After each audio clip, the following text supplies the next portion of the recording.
Let's start with the Nestle numbers and maybe your take on that. Like I mentioned, it wasn't totally a surprise because management had already suggested that this year there might be some pressure on the bottom line because of the impact of the expansion that they've done over the last 2 years. Yeah, basically what we saw with Nestle was, well, top line was up about 24% at about 71 billion naira, but that didn't reflect in the bottom line, which was flat at about 9 billion naira. Like you mentioned, strains coming in at the middle of the P&L, basically operating expenses, probably a spike in that area because profit before tax was up about 11%, so about 29 billion, but that didn't cascade down to the bottom line. So basically we saw a kind of strain on the company's P&L in that area, leading to a lower EPS in the third quarter of the year relative to third quarter of 2010. Third quarter for this year was about 11 naira EPS, while last year was about 14 naira. ROE run rate for this year still remains relatively high at about 77%, but still lower than last year, which was 85%. Leverage is still helping ROE on the bank's balance sheet.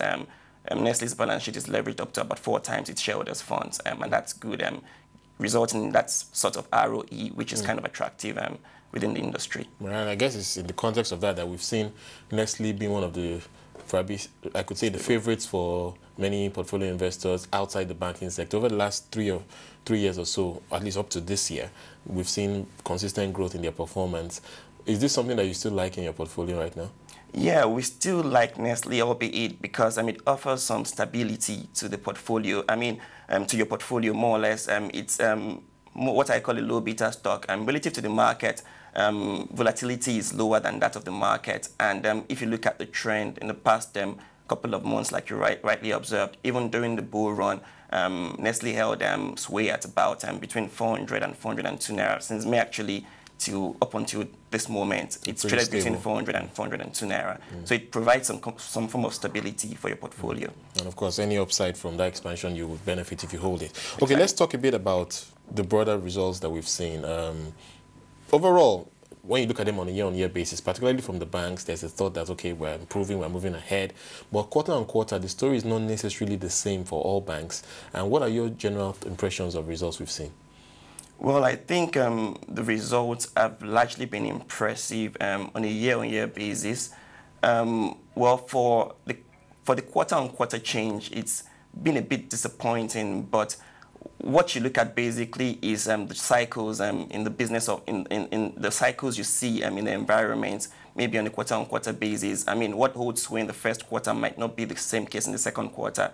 And basically, even if you look at banks last year, their performance, and even maybe 2 years back, you'll notice the same trend that probably between Q2 and Q3, there's always this kind of lull in the market, in their performance. So for me, it's much more of a kind of embedded cyclic seasonality in their performance, and I don't think it's something to maybe raise too much concerns about. Okay, let's look further ahead now. Very quickly, your thoughts on Q4.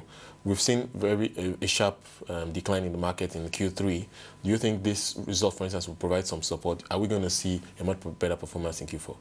Well, we don't see further or much downside in the quarter, but at the same time, we don't expect any positive surprises with regards to equities performance during this period for a number of reasons. Firstly, fixed income securities are very attractive at the moment. Government treasuries are, being offered at very attractive discount rates, and yields on bonds are also very high at the moment, and giving opportunity for returns as well as capital appreciation, because we even think probably there would be a moderation in yields, especially at the shorter end of the curve going forward. So all of this put together, it's hard to see how money would come into the equities market during this period.